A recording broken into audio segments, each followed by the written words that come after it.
और आप अलैहिस्सलाम ने फरमाया, इब्न अब्बास रज़ियल्लाहु तआला अन्हु से मरवी है, इदा लकीतल हाज फसल्लिम अलैहि, जब तुम्हारा मुलाकात हाजी से हो तो उस पर सलाम करो, वसाफिहु, उससे मुसाफा करो, वमरहु, और उसको ये करे कि भाई अयस्तगफिर लका, कि तुम्हारे लिए मगफिरत की दुआ करे, कब्ल अयदखुल बैतहु, अपने घर में दाखिल होने से पहले, फइन्नहु मग़फूरुन लहु, इसलिए कि वो बख्शे बख्शाए। तो हाजी उसे ये जो रस्माना तौर पर नहीं कहना चाहिए कि हमारे लिए हाजी साहब दुआ करे, दिल से उसको कहो।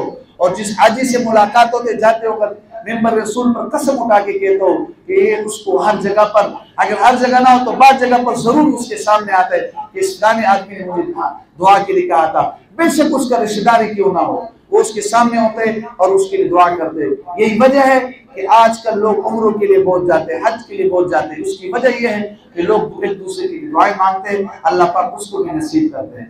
पहले जमाने में आपने देखा होगा कई बहुत थोड़े लोग जाते थे, अब लाखों में पाकिस्तान से जाते, थोड़े लोग से लोग जाते थे, इलाके में एक दो आदमी चले जाते, तो दुआ में भी लोगों को इतना पता नहीं था, दुआ में भी कंजूसी। अब दुआओं में जब कंजूसी नहीं होगी तो हर आदमी देखते अगले साल, उससे अगले साल वो हज के लिए जा रहे, उम्रे के लिए जा रहे। लिहाजा इन हाजियों को, इनको जो है ना दुआ का कहा करो, लेकिन रस्माना नहीं, दिल से कहा करो।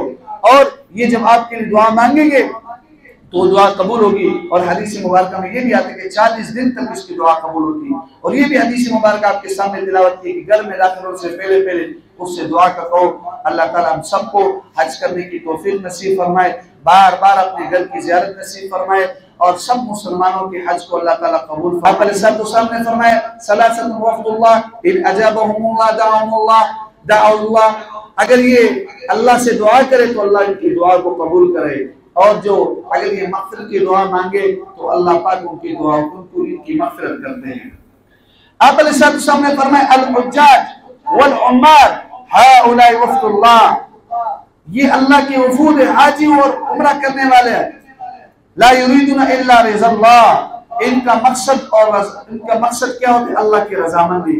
इन अजाबहुमुल्लाह इन दाउल्लाह अजाबहुमुल्लाह, ये अगर दुआ मांगते तो अल्लाह पाक उनकी दुआ को कबूल करते हैं। हाउलाई ज़ुयूफ़ुर रहमान, ये सारे के सारे ये रहमान के मेहमान है, ये रहमान के मेहमान है। ला फी बलदिल्लाहिल हराम, अल्लाह के मोहतरम शहर में, ला युरीदुना इल्ला रिज़ार रहमान, इनका मकसद और इनका इरादा क्या है? सिर्फ अल्लाह की रज़ामंदी। तो ये अल्लाह के मेहमान है अल्लाह के शहर में। एक सहाबी ने पूछा, या रसूलल्लाह मा युजिबुल हज, क्या चीज हज को वाजिब करते? आपने फरमाया अज़्ज़ाद व राहिला, इंसान के पास तोशा हो, आने जाने का खर्चा हो, पीछे बीवी बच्चों के लिए जो उनके नाम नफ़का जिसका वाजिब है उसका खर्चा हो, और सवारी इसके साथ मुयस्सर हो तो हज इस पर वाजिब हो जाता है। हमें देखना चाहिए अपने माल को अपने, लेकिन याद रखें कि ये कर्जे से खाली हो, ये पैसा उसके पास कर्जे से खाली हो और जरूरत से ज्यादा हो। बहुत सारे लोग ऐसे हैं कि उनके ऊपर हज वाजिब हो जाते हैं लेकिन फिर भी हज नहीं करते। एक हदीस मुबारक में आप अलैहिस्सलाम ने फरमाया, ऐसे आदमी कि जिसके ऊपर हज फर्ज हो जाता है